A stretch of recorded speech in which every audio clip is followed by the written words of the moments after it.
So you'd give up. Sorry, this is a joke. Let me clarify that. So you'd give up porn. Okay, heard.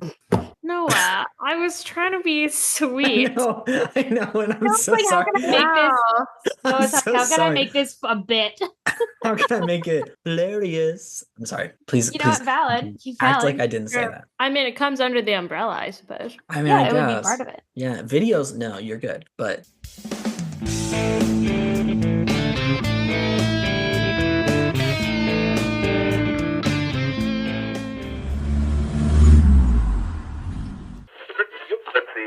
hello and welcome to Saving People, Wearing Things, the supernatural podcast where we all fall in love with Linda Tran, the icon and legend. Fuck yeah. Love Finally, her so much. so much. One episode, just, like it's not often you get to fall in love with a character like based on just one single episode where you're like, you go from not knowing really anything about them to being like, if anything bad happens to Linda Tran. Closest I've gotten is Charlie, but like that episode was that's focused the peak, on though. Charlie. So this one being focused on Kevin and the brothers, and Linda's just sort of like a side plot almost, but it's like she steals the fucking show. Oh yeah. I love it. Mm-hmm. In case you haven't guessed it already, today we're pulling up to season 8, episode 2. What's up, Tiger Mommy? Which is a problematic title. It's very bad, especially the way I said it, and I regret it. It's a bad title. Let's just get that right out of the way right now. It's a bad title. I'm your host, Noah. Problematic maybe, but he, him pronouns. I'm not problematic, guys. I swear. I'm sorry. I'm It Sam. sounded like your pronouns were problematic, and I was like, nope, that's not how that works. No, that's not. I am not going to be one of those people that says that pronouns are problematic. Okay. No, I know you're not, but it just made the way you said it made it sound like I'm maybe problematic. No, I'm maybe problematic. He, him, and I was like, is that problematic? No, because let me explain where my thought process was at. No, I wanted to say I'm your potentially problematic host, Noah, but then I already said host, and I was like, well, okay, I gotta. I know you were on the fly, and it was really good. It's really fun. If only I knew the editor. Fuck. I'm Sam. My pronouns are they, them. And I'm August, and my pronouns are they, them. And the question of the day I have for my co-hosts is, if you had to come up with an item to bid at this auction, like what would you offer up as a prize? Obviously, we're not going to get close to the moon, but like... It could be like anything. Yeah. Well, anything you have. You have to be something that you can do, you can give. Yeah. Ooh, that's a good... I want to say something like biblical, like the Ark of the Covenant or something. Okay, where's it at? Do you have it, Sam? Yeah, I think that was the one parameter was that it has to be. I have to have it. I don't have anything of value. It's got to be something. Yeah. What would you offer if you're the Winchesters pulling out random shit out of your pocket? Oh, okay. Like, what's the best thing you could offer? What's the best thing you can offer? The most valuable thing I have is my soul. I don't. Yeah, it's okay. I'm like, it really is. Let's cut it off before the soul. Okay. What the most creative thing you could offer? My cats, but I wouldn't want to do that. Okay, see, that was my thought too. Is like I have the most connection to my cats, and they're the most valuable thing to me. That's the only other thing that I have. But I would offer my soul before I offer the cats for sure. Yeah. Yeah, I'm like, what creative thing could I don't know, like a keepsake maybe. Okay. That's really important. Yeah, I'm like, the only thing I can think of is something that like I've accomplished. Because talking in the episode about like it has to be something that like is a sacrifice. And I'm like, okay, so like what about, like a keepsake. Or like I think of something like less tangible, but like the accomplishment like a talent that you no longer have if you give it up, right? Which then I would probably be like something like around like writing would probably be the most valuable thing. But yeah, like the ability to like write or the ability to like articulate and speak on the and do like story analysis and like speak on it. Like my ability to do story analysis and like that's a good one. That's it, because that's the basis of this podcast. That's the basis of like my enjoyment of most media. That's why we're still here. Is predicated upon that ability and like that you know, regardless of how good that skill is that I Sure. have, like, you know, it's something that's really valuable. It's something that's really valuable to me, like the ability to analyze media and share about it. That's Wouldn't that what I be would part offer. of your soul, though? I mean, well, to an extent, sure, but like we're talking semantics here. yeah. Yes, it is, but I have a first edition Frank Miller Daredevil #1 signed by Stan Lee. That's what I would offer. Whoa, that's cool. R.I.P. Damn. Sam, what about you? Cats aren't a valid option because we know we'd never do it. Yeah. I take a lot of comfort in like I guess this is kind of part of your I don't know. I'm like thinking like I take a lot of comfort in like looking at photos of people. Okay. So like I have a lot of photos in my room that are like hanging up and like So photos of people, like specific people or like people you care about or like or just like all photos. right, if you suddenly had lost all photos, anytime someone like if you you scroll can't Instagram, you it's don't like have I would any be ability. devastated. That's why how also like ADHD and object permanence is like oh shit. how I remember things is looking at photos. Yeah, okay. Like I was just looking through photos today because I always do like an end of year like photo thing Hell to like yeah. look at my past year. And there was like things that I was like, oh, I forgot that happened.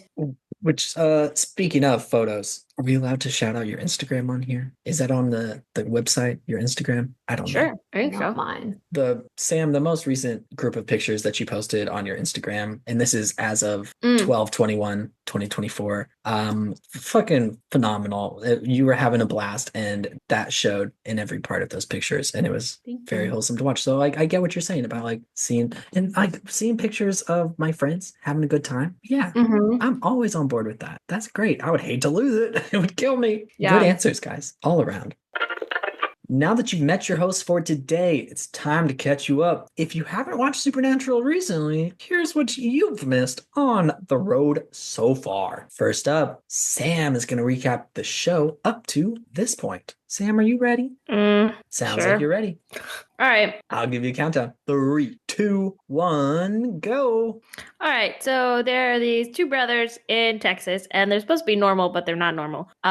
Because they have a father who's a hunter, and he hunts monsters. And there's monsters and demons and angels in this world. And they have to constantly save the world, and it's really traumatic for them. And one of them falls in love with an angel and other shit happens. Bam. I ran out of thoughts. Beautiful. That's all you need to know. That was really vague. Hey, I don't welcome remember to what Supernatural. Like, it's all vague over here. That was gorgeous. Now, guess who? It's August here to recap this week's Yeah. episode. Are you ready, Okay. August? Yes, I am ready. Okay.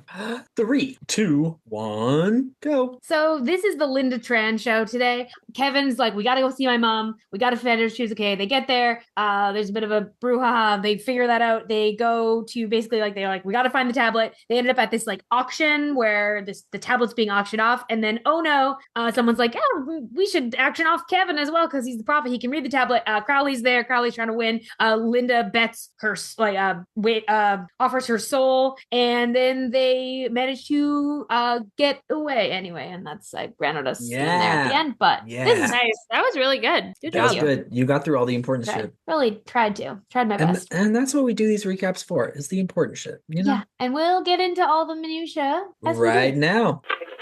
Because, hey, look at that. It's time for this week's hunt. Today we're pulling up to Season 8, Episode 2, What's Up, Tiger Mommy? Through the theme of chance. Ooh. Yeah. Okay. Man. I am so excited about this episode. Okay, for just to get it out of the way to begin with, like the title's bad. The title's bad. It's terrible. It's the only thing it's doing is making a racist comment.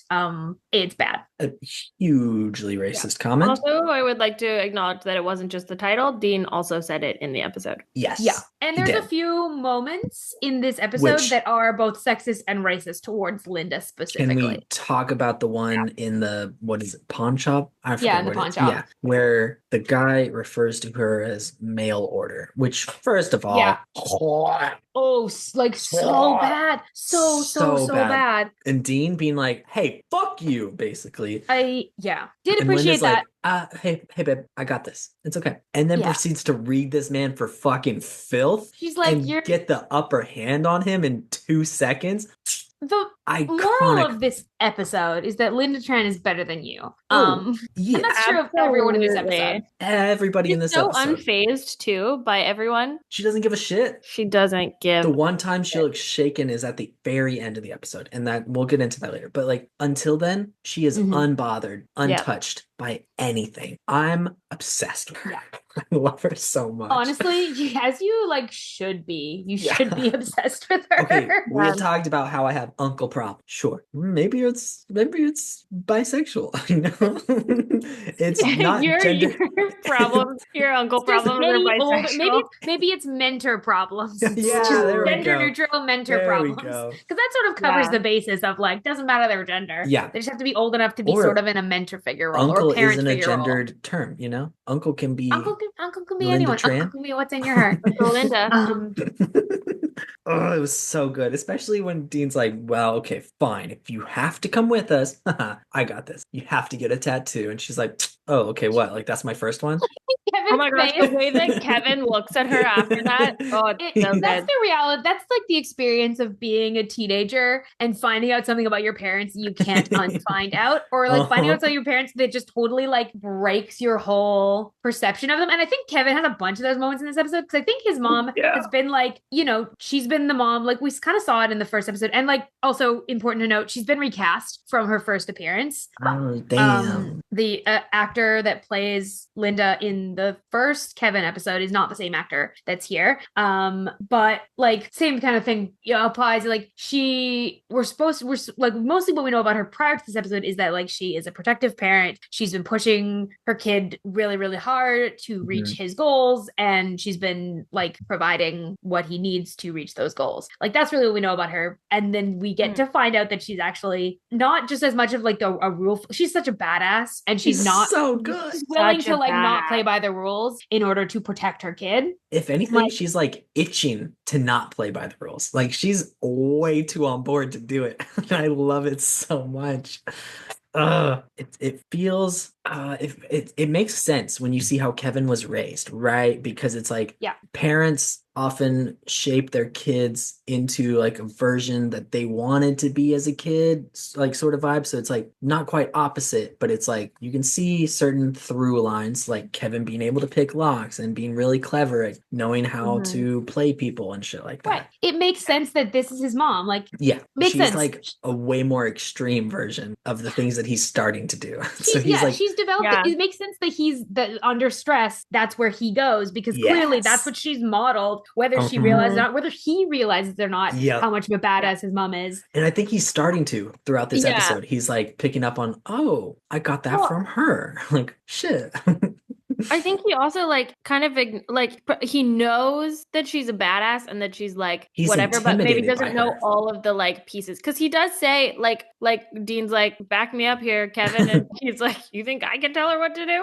Like, She's gonna listen to me. have you talked to her at all? Like, what are you talking about? Do you see this dynamic?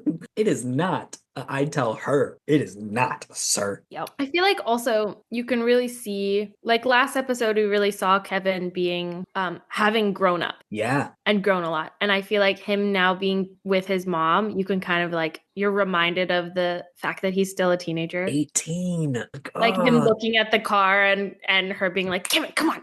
And He's like, calls along like, "Oh." She's like, hey, focus, like focus. We got a job. You're like, "Oh right, yes, he's still little." It's and even with his better. mom, and it's He's still in a fair world where he's not a prophet. He's like a freshman in university Mhm. Yeah. at this point. yeah. That scene with the car is even better when you realize like 20 seconds later that she clocked the car and she knew like okay, so it's worth She this took it much, so the all tax and in. this. She was already observing that, but Kevin was like, whoa, getting distracted by it, and she's like, no, focus up. I But she got you. also No, knows we that don't he get is smart distracted, enough. we pay Uh-huh. attention. He knows that he's smart enough and that he is paying attention conversation and that he will know the detail that she needs him to Yes. know. She Which- knows that she's not calling. She knows it. She doesn't need him to say it. Like, she definitely knows the answer, but Yep. she's like, you know what'll look even more badass is if I call on my kid and he also knows the answer, because then I look good and he looks good. And Like, then when she's it's like, so oh, and what's good. 10% of that? And Sam answers, and she's like, it's so oh, cute. look at you. And Sam's She Oh gives my him God. a very parental look. Team. very good, like, It's so well cute. done, well done. And that like draws the whole team together. So all four of them are a united front there. And it's like, oh shit. So this guy has no fucking chance of getting out of this, you know? Dean's like the most intimidating one, personally, in my opinion. Well, okay, before Miss Tran starts speaking, he's like, yeah, I got this. I'm gonna fuck you up. And then Miss Tran starts speaking, and it's like, oh shit, be scared of her. And Dean then is Kevin, so impressed. yeah, it's Also, so like, good. Dean's face, he's like, oh, fuck yeah. I'm glad we brought her along. Damn. He's like, oh, so she was the missing piece here. Yeah. Right. I think Dean, like, he doesn't underestimate her at the beginning, but he does sort of like put her in a little bit of a box of like a mom. And he's like, I don't want her along because she's going to get in the way. She's going to be an extra person for them to protect. And then very quickly realizes that's like not even a little bit true. No, she is going to further your goals and is going to kick ass the whole way. Yeah. And then ends up saving the day? Question mark? So, okay. Man, yeah. Also, can we briefly touch? I just thought it was funny. I wrote a note about it. When Dean is like, turns to Sam and is like, how'd you do that spell? But how did you like reverse the exorcism? Reverse the exorcism. And Sam just shrugs and nonchalantly is like, oh, I just said it backwards. See, like it's easy to do. Also, how are you able to say that backwards so quickly on the fly? Did he practice? He must have. Also, the unhinged. This is the thing, is we've talked about this before about how like Dean gets like perceived as like the one who just like makes random like insane choices, and doesn't think through the consequences and just does things without thinking of them. But really, it's Sam who's like, I'm just gonna try saying an exorcism backwards and like see if it works. Like, what the fuck is he doing that a lot? What the fuck was he going to do if it didn't work? Especially because he practiced it. Like he practiced this and was like, well, I wonder what this would do. Let's try it out here and now. In this very high stakes moment where if you fuck that up, Crowley's Crowley knows. Gonna get informed about everything Immediately. Yeah. Crowley knows immediately if you fuck that up. If you're wrong about that. And then Sam, I just love when Sam does that and takes the shot and is like, he says it. He always does it with like this little shrug. That's like, I'm just a little guy. Yes, which is so funny from like the tallest person on earth, basically. It's like, I'm just a little guy. It's like, no, you're 6'8". Like, what are you doing? You giraffe, you moose. Moose? It was so good though. I loved it. Did he say the words? Like did he say the letters in reverse order? Or did he just say the words in a reverse order? I think the words. It sounded like the words because it sounded similar to words we've heard. Like it didn't sound like gibberish. And I think it would have sounded like sort of unintelligible if he had said the letters back. Also, like I don't think that would have been. Yeah, I feel like words make more sense than letters. I think that it's interesting at the very beginning of the episode, like the episode opens with Kevin being like, we need to go check on my mom. And Dean's protesting, but does give in because he's always going to give in when it comes to like a plea to family. And that's ultimately what it is. Like, especially once Kevin like levels with him, and he's like, hey, Dean, you don't get why I'm concerned about my mom right now? Really? You? Yeah. And Dean's like, I know he's making a big deal about it, but I'm like, you were always going to do it. Yeah, he was going to do it for sure. For sure. Also, the cut back and forth and when Dean is interrogating that one guy, the cut between like him with the prisoner in current time and the flashback to purgatory. Wow. So done. So chilling. And like in the current time scenes, hearing Sam be like, Dean, like, and then going back to seeing like Dean being like pretty fucked up and doing some nasty shit and being like, you know what? I believe you. And then murdering the guy. The most important thing in my mind is that Dean slicing the guy's throat and Benny looking down in like disappointment or disgust or like sadness about Dean going so dark. It's unclear to me what it was, but he looks away because he doesn't want to see that, which speaks a lot to August's theory about that being a vampire, a pacifist, you know? Like Yeah. Mhm. him Yeah. being someone who isn't looking for blood and isn't trying to murder a bunch of people. And He's just trying to survive. And I think Yeah. like I don't think he's like not killing in purgatory. no, But I think that he is not being cruel. no, and also he's a vampire who spent a really large part of his life on Earth not killing. Yeah. And I that see sort it. of shows up. Yeah. I also Dean is absolutely performing here for Benny Oh. in that scene. There's like very much this sort of For like sure. the like he's pitching his voice deeper. He's sort of showing off, sticking his ass out a little bit. Mhm. Like there's that as well that's happening. Yep. And I love it. Yep. Bye, Dean. Bye, Dean. Bye, Dean. Yep. Yep. And then we get introduced to Bo. And I said, who the fuck is this fancy boy? Get out of here. And then he said, I've got an invite to an auction. And I said, oh, fuck. This is the scene where Yes. Crowley bets the moon. You're like, I know this. I know this. This has got to be Iconic. it. Mm-hmm. Which, by the way, you guys hear about Pluto? It's messed up, right? Yep. It's messed up. I What? do like the joke in it. The joke is very funny and it's very well It- timed. yeah. I had to make a psych reference. I haven't done it in so long. I'm Good. sorry, Sam. But yeah, it was a very good joke by Dean, and I'm all there for it. Love it. And then he immediately follows it up by "Get out of here, Mr. Peanut," or whatever he says, but he calls him Mr. Peanut. He's so good.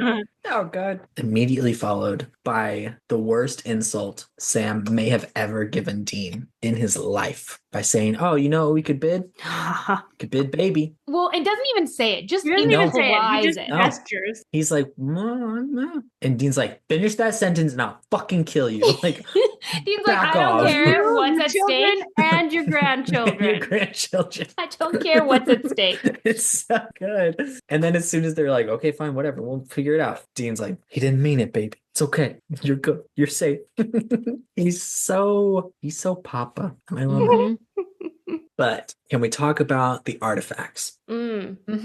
This auction is so cool. I really love this like idea of having this auction with like all of these gods and monsters and Mhm. I wish they got more out of it. Like they get Same. a lot out of it this episode, but like I wish they got more out of it because it's Yeah. a really, really good concept and it's not one that recurs, but it's a really good. It's not Mhm. one that's going to come back, but it's really it's really so- fun. Yeah, it's very fun. It's very interesting. What was the amulet that they auctioned off right before they got to the word? Oh. It was the amulet of something. I can't remember. But I know, we saw Mjolnir, obviously, comes back later on. And we saw Da So Vinci's good. Notebook, dope as Yeah, it's a- fuck. It's a real cool.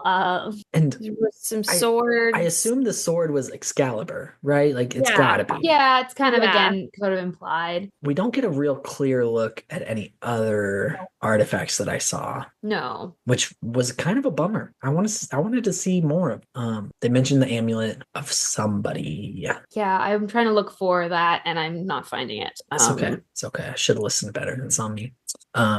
Can we talk about how, and this is skipping ahead a little bit, I will want to go back to Mrs. Tran and Crowley, but Sam, if we assume that Mjolnir is operating by the same rules that he Oh my gosh, I does in Norse love mythology, Yes. Sam is worthy Yes, to lift yeah. and wield Mjolnir. Yes. That How is we definitely what feeling? they're Oh my definitely God. what they're I think that's definitely what they're implying. Gotta in the be. story. That's what Especially what's if the this point? came out in 2012. This is Thor, the MCU movie, came out in 2011. Yeah, this is a So- pretty direct reference. Yeah.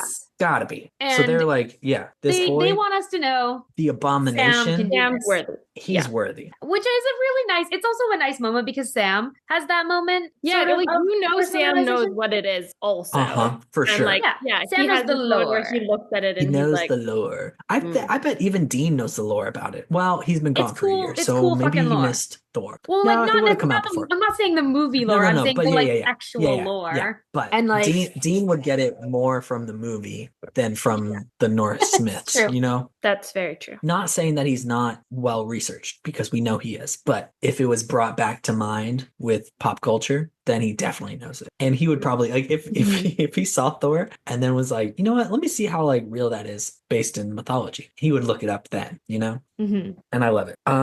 Okay, but also, how many people do you guys know in your daily lives that could get away with slapping the literal king of hell? No. No, just like not. I Maybe mean, that's Hannah.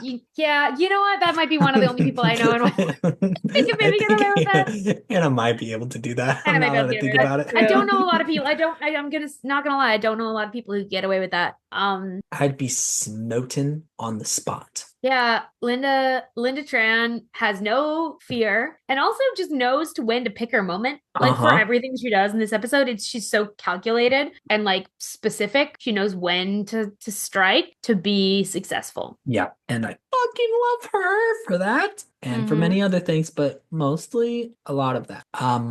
Also, quick shout out to my Canadian friends in the chat today. The new angel we get introduced to today, Samandriel, is Oh, played I love by the Manfred. one and only Stuart from Letterkenny, the Mhm. goth druggy. What do they call him in that? Like, what's their term? It's I the don't remember. goths, I guess. It's probably just one of the goths. I don't recall. It's been a while since I've watched, but I saw him pop up on the screen and I was like, how do I know this guy? I know him. I know I do because I didn't fucking recognize him without like greasy long black Yeah, hair. He's so again, clean he's cut. like so child in this episode. Yes. Like he's an He angel, is but he baby. comes across as baby. He is very baby. And as soon as I saw the name, I was like, oh my God, are you kidding me? That's him? Mm-hmm. Wow. Okay. First of all, cleans up great. Cool. But also, I preferred him as Stuart. Fair. That's fair. Not in But I character, but in do look. love Samandriel. Like Yes. I do love Samandriel. He's and I'm there like for it. he has a moment of being like where Sweetheart. he's going toe to toe with Crowley, betting back Yeah. and forth, and it's like Which, he okay. think he's not going to be that powerful because it's Crowley, and then Samandriel's like holding his own. Yeah. Mhm. Because they bid 3 billion, the Mona Lisa, Which the okay, real yeah, pause for a second first, and of course. before this, they're like, what do we have to bid? And which is how we find out the delightful fact that Team Free Will has a Costco card. Well, I think that's from Kevin, That's right? Linda's. Oh, is for it Oh, sure. Linda's? Linda. Oh, you're Oh, right. You're damn. right. It's Oh, Linda's. that's Damn. Linda's. Yeah. Damn. Because, I thought one of them says a Costco card, and Yeah, then because- Linda looks over and like gives a little like, yeah. Okay. Oh, I see. I thought it was. Yeah. I thought we were finding out that like Dean The secretly boys have a Costco stocks card. it- Oh, That'd shops be see, at really Costco. funny. that That'd be would good. be You know, hilarious. you want to get bulk salt? There's your place. Oh my God, there's no better place in the world. That's very true. They're probably gonna use that Costco membership after this thing and be like, "Hey, can you put me on that? Can we go to Costco together, just real quick? You could always stock up on like 40 pounds of salt, keep it in the back of the Impala. Who rides in the back seat anymore? Kevin, sure, but put it in the trunk. Fuck it." Okay, but so 3 billion, the Mona Lisa, the real Mona Lisa, where she is topless. Okay, Crowley, what? Vatican City, Alaska, which doesn't count, and then the moon. the moon. The moon. The moon, because Comment about Buzz apparently was really funny. You think Buzz someone named Buzz would be able to walk on the moon without making a deal? Fuck. implies that implies that Buzz had the authority to bet the moon Well, no. on him walking on it, but was able to be like, Well, no. I bet his think soul. Like, no. I think what Crowley's saying is that Crowley owned the moon before, or Hell owned the moon. Right, he did say he And- claimed dibs, called dibs on the moon at one And point. so Buzz made a deal with the devil to be able to walk on the moon. Right, Yeah. because they already owned the moon in the first Yeah. one. Right. It's already their property, which is again how these things work is very funny and silly. Which is interesting that Buzz is the one that made the deal and not Neil. Yeah. So Neil was actually like Because Buzz has the funny name. selected. True. It's true. That's mostly why. But Neil A, what do you spell that backwards as? Alien. Yes. Where Yes, are we we at, guys? know. Let's talk We about this. know. Let's talk about the. No, I'm This just is kidding. getting off. This isn't the conspiracy podcast. But they could have made that joke too. It would have worked. They could. Buzz is snappier, I guess. It's fine. Yeah. And they got a lot of cut ground to cover in this because Or maybe he's saying that both of them made deals. maybe. I don't fucking know. I need to know more. But I don't think I'll ever know more. No. Because that's the one No. clip that I've seen about the moon from Supernatural. From Yeah, I Crowley don't think we specifically. hear about the moon again. No more werewolves, guys. Oh wait, also, while we're talking about the auction, Dean lifting the key to the vault room and then being like, this isn't the men's room. It's so good. He's such a dramatic Bi. king. Yes. Like he's such a dramatic Also- queer king because he will be like, oh, a little chance to do some acting. And they buy it. That's what I was gonna say. That's They the believe they're just wildest like, part. okay, and They're he like- walks away. Which you shouldn't if you're doing an No. auction with a bunch of monsters and security. powerful beings. You should The- assume that they're all trying to fuck you over. And it's like the most valuable items like ever, Ow. basically. Like, yeah, don't believe people who tell you a line like that. Come on. I've worked at auctions where we did more security for way less valuable items. Okay? Exactly. Oh my God. Don't buy anything from auctions in San Antonio. Just gonna say that. I'm not gonna tell you which one. Don't do it from any of them. Just don't do it. I do want to point out also at the beginning of the auction, the auctioneer is like, ladies, gentlemen, and other. And I enjoyed that a lot. It was very wholesome. Like, I know okay, what they're trying to imply, which is, ladies, gentlemen, and like non-human, but I just hear But ladies, no. gentlemen, and other, and it Yeah. just makes me feel included. So yeah. just really appreciate nice. it. It's hard to take that in any other way when someone says it that pleasantly, you know? It's true. It's like, yeah, thanks. Shouted us out. Like, okay, yeah, cool, move on. They also just Crowley's chirping throughout the auction. Like they're trying plan A, they're trying plan B. They're all talking in these like, Right this off. is plan A. And then, maybe you should try plan D for dumbass. And like Crowley's just trying to get under their skin. Crowley's so much fun in this episode. Like so much fun. Always. Again, I'm very happy for us to be back to a season where he is, well, at this point, the kind of the primary antagonist so far this season Yeah, is fun Yeah. because he's just such a good antagonist. truly. He really is. Because he's unpredictable, but also hilarious and fun to watch, and to a certain extent predictable. Yeah, Because like if you unpredictable start, but predictable. yeah, if you start Mhm. predicting that he's gonna flip on you, then that's when like you can sort of read him, you know? Yeah. Yeah. It's a whole thing. Reverse psychology. Yeah. Only and way you it gotta can work. assume that he's sort of always in it for himself and for power and to Giggles. and for shits and Kegels? giggles and for like Oh, shits and giggles. Yeah. I heard Kegels. He just wants to. Oh.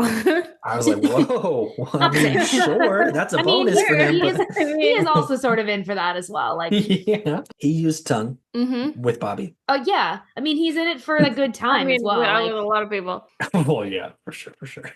he Yeah. is truly just in it for a good time. And so it's enjoyable to watch. Speaking of things that were not enjoyable to watch, the boys talking Miss Tran, Linda, through the Ugh. process of losing her soul. Boy, is that a rough time when That- they're trying to explain this. Fucking hurt. Especially since it's not like in the same context as like a regular demon deal. No. Like it's Yeah. different. It's not like a demon deal where you're losing your soul and you've got a certain amount of years and then you're gonna like it's like no. Right. This You're is like just kind of owning of a soul. This is not. The Yeah. demons like don't really like own your soul. They just collect it. In That's a true. certain amount of time. Whereas Yeah. this is like someone's gonna own her soul to do So- whatever he wants to do. Assuming that they actually processed the deal, which they didn't by the end. Well, because but- he was killed. Yeah, Crowley killed him. So if they had gone through with it, she would end up like Soulless Sam type of thing, where she's like still alive, but like without any of the empathy or Mhm. emotion or anything, just logical Yeah. machine, basically. Right? That's what we can assume. Yeah. And then her soul would be with That demon. the Yeah. person that Okay. wasn't he a god?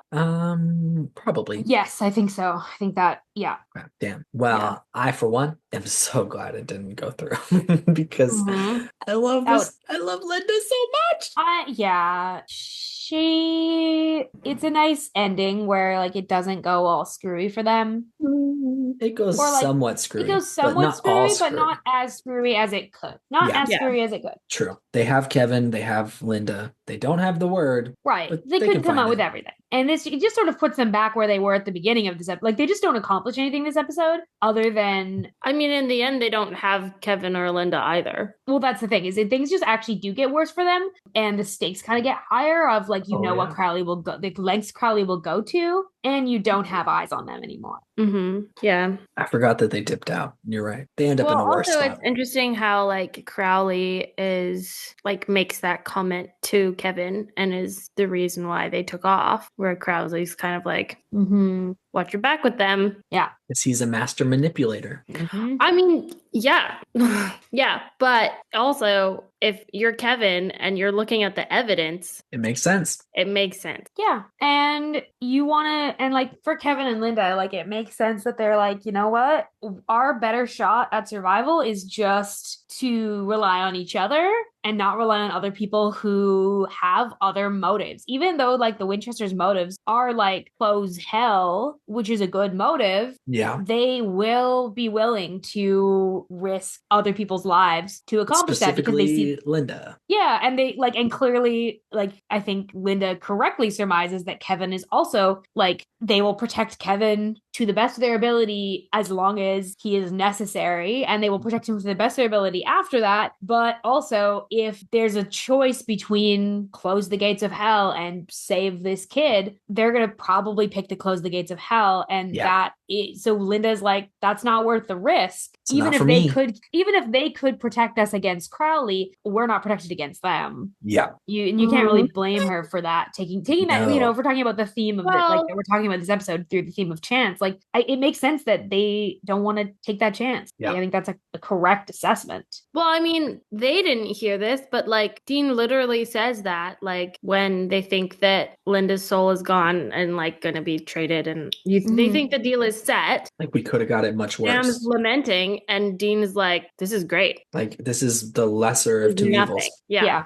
Which sort of Crowley's whole perception in this episode really drew me to my mixtape suggestion for this episode. Yeah. I went with Stalker by Eliotto. Okay. Which is, I mean, okay. The chorus is talking about, is it ever lonely living in the mosh pit, all just fucking running, tell me you aren't exhausted. I can't fucking sleep. It's like there's something in my closet. I see it in your eyes. Will you tell me how you lost her? Back up on your feet. It's just another year to conquer. You don't show the symptoms. You don't even falter. You just keep on running into issues like a stalker.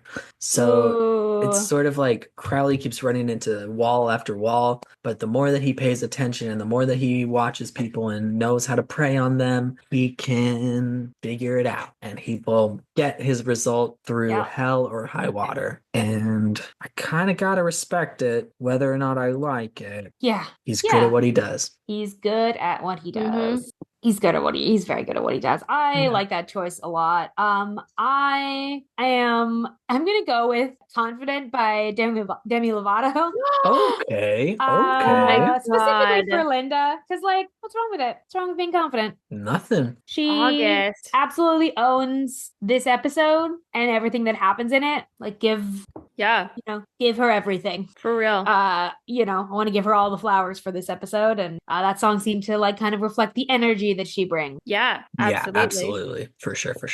That's funny because that was also my pick for her. No way. So that's really funny. Great Double mixtapes. Yeah, wow. that was my mixtape for her. I think that's the first time that's ever happened in 8 seasons of the show. Wow. Yeah, it just embodies her. Mm-hmm. I can try to find another one. Backup pick. Backup pick. Let me look through my badass woman songs.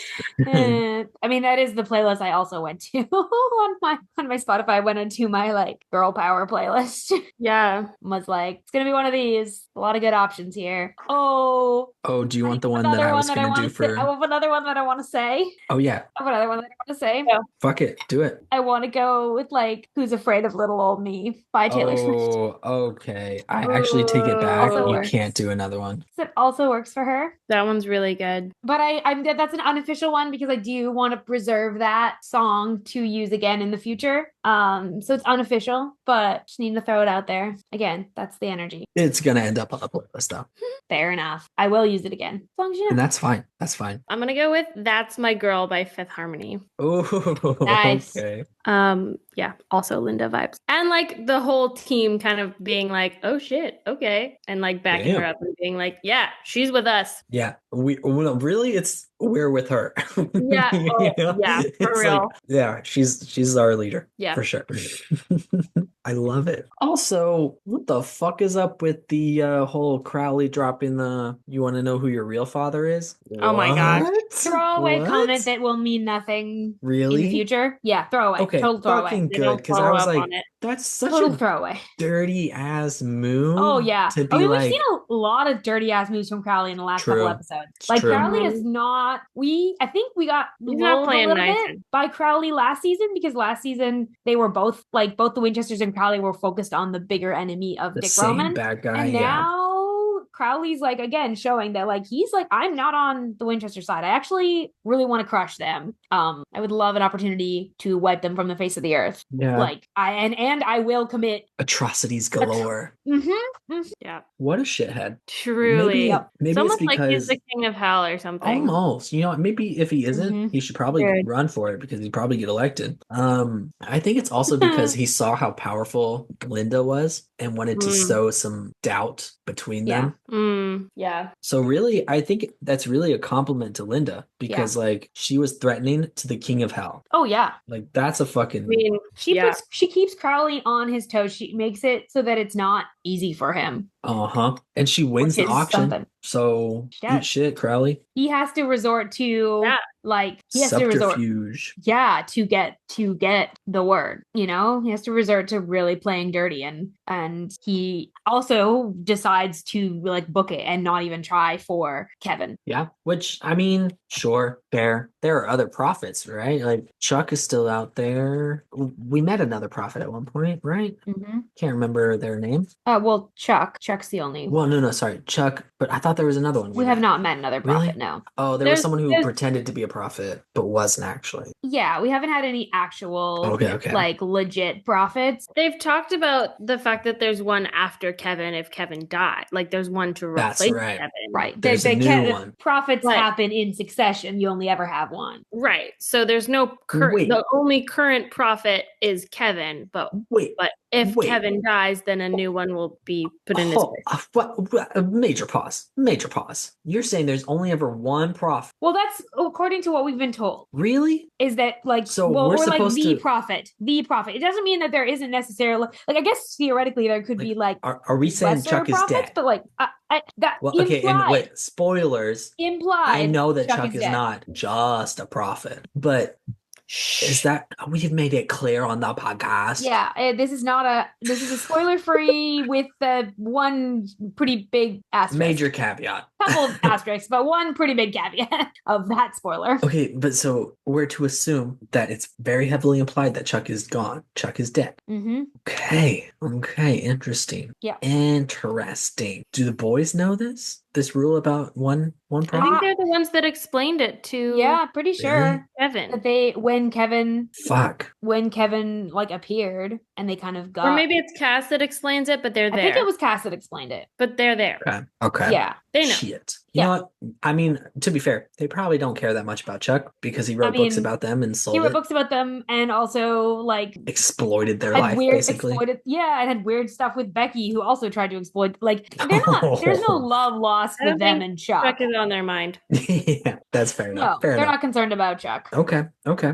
Fair enough. And in some ways, like having a prophet that's like less focused on like a prophet who's not trying to like use his prophet abilities to like Fits. benefit by writing about their lives. I think they're probably fine with that. Yeah.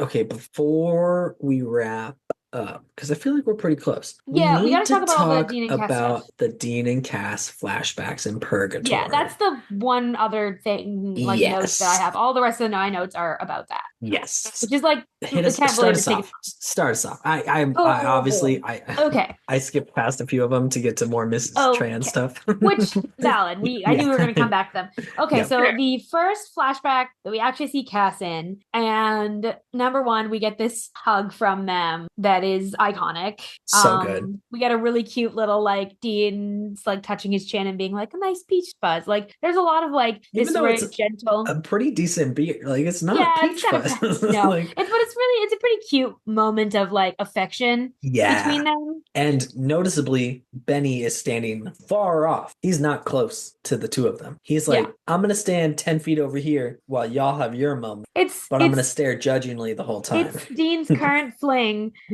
meeting his like on not again, like off kind again. of ex. Yeah, on again, off his on again, off again, his on again, off again boyfriend. And and then you get this moment like Dean where they're talking and it becomes really clear that like Dean assumes that Cass didn't abandon him. Dean's assumption is that something happened that made Cass have to ditch and that it wasn't voluntary on Cass's part. And he Benny says, is I prayed to you every night. I prayed to you every night. I know. Not that many seasons ago, Dean saying, I don't pray, I won't pray. Like Dean saying, I don't have faith in anything. We have come so far. Like there's not a lot that Dean has faith in, but it's very clear that he has faith in Castiel, angel of the Lord. That is something. Okay, so we get the I pray to you, Cass, every night. We get Cass, buddy, I need you. I need you. We'll figure it out. And then the real one. Let me bottom line it for you. I'm not leaving here without you. Okay.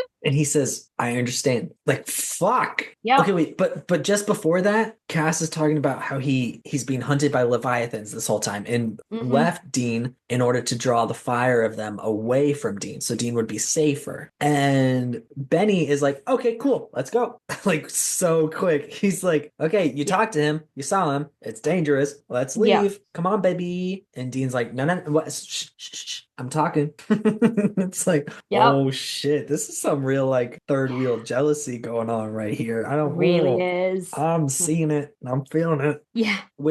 So leaving from the I understand line to the next flashback we get, which coincidentally is seconds before the credits pop up. Which also but it also is right after a very clear like parallel being drawn between like Dean says like they realize Kevin and his mom have left, and Dean basically says like people I don't need anymore end up dead, and then he immediately flashes back to Cass crawling on the ground screaming out for Dean and slipping away. Credits. Yep. And we're not going to know right away what this all means. Sorry, do you mean that because I won't get to watch 2 episodes in the span of 24 hours, or because we won't know for more than an episode or 2? I'm not going to answer that. 8 or 10. I just mean you don't know. You're not going to know tonight. That's what I mean. Unless I watch the 3rd episode tonight, which you could do. You could do.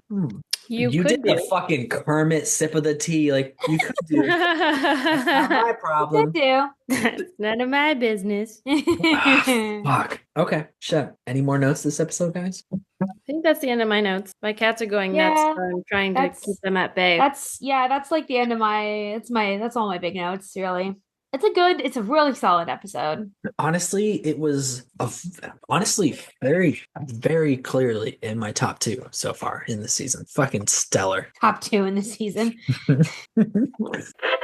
But hey, now that we've wrapped up our hunt, you know what? I've just checked, and it's time for our final and some would say favorite section of the episode. It's our character blessing. Yeah. August, who would you like to bless this episode? I would like to bless Kevin because he finally gets to have his mom back. He goes through it this episode. Like, he is sort of at the center of this. Like, everyone wants the tablet, but they also want him.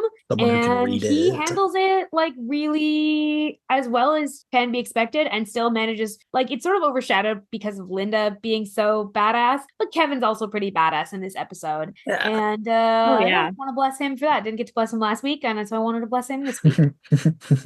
There's no rule against blessing people more than once or twice even.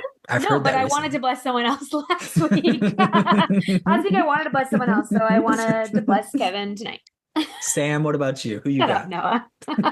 I would like to bless... wait, sorry, before you go. Y'all should say that more often because sometimes I just say shit, okay? Don't be afraid to say shut up, no, because I won't take it personally. Noah. Okay, you know what? You're right. Sam, how about you this week? I was just correct.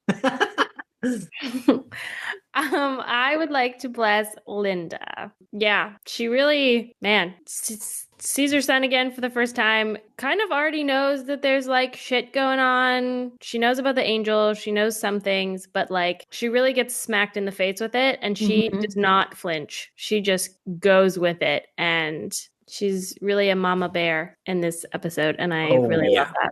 That's so real. This week, I'm gonna have to bless my boy Dean because he really nailed this episode. He came into it, tried to protect the people that he cared about, realized that, oh, hey, Linda is an icon and a legend. We should take her in, protect her too. She can benefit the mission. She can benefit all of us, but also wasn't willing for her to sell her soul. And then when it got to that point, he knows how intense that can be. He's seen it firsthand with Sam, and so he got real serious and was like, this is gonna suck and you're gonna hate it, and we will do our best to help you through it, either side. And goes to lengths to try to avoid any sort of result like that. And I love him for that, and I just want to give him big shout outs and blessings. Yeah, agreed. Oh, and just like that, we're at the end of our episode today. Thank you guys so much for coming on. This was a fucking fantastic episode. I mean, so good. Love it. The first 2 episodes of the season are setting us up for a real phenomenal run here. And I'm waiting for the day when that breaks, but I'm hoping it never does.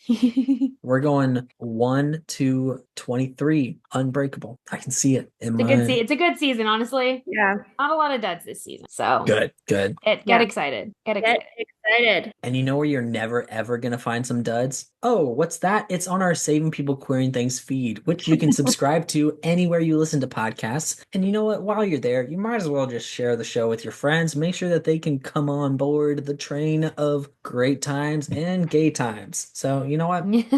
Fuck it. Do it. What are you waiting for? If you want to reach out to us or hang out with us in other spaces, you can join our free Discord server, find links to all of our other social media, and catch up on all of the season mixtapes. And all of the links for that is at our website, which is queeringthingspodcast.com. Also, our exciting new Patreon is out. If you would like to support us and get some fun little perks, go and head on over to that. And the link will be in the description. Yeah, we appreciate anything that you could do. Super personalized perks too. Like, we are putting our heart and soul into these perks, and I could not be prouder of them all. They're all We're so excited about them. We really want to do them for you. So sign up so we That's can the give them to biggest you. part, because it's it's true. We've got all these fun ideas. August made these super cool, like, mixtape coin purses almost. I don't know what you would call it. Like, it's a cassette that zippers open, and it's so fucking cool, guys. It's kind of cool. I have fun making them. It's so much fun. Make sure to tune in for that, please. But also, tune in with us next week as we explore Season 8, Episode 3, Heartache, through the theme of perfection, which is how I would describe many of our Patreon perks. But hey, that's just me. Thank you all so much for coming along for the ride, and we wish you a peaceful route until we meet again.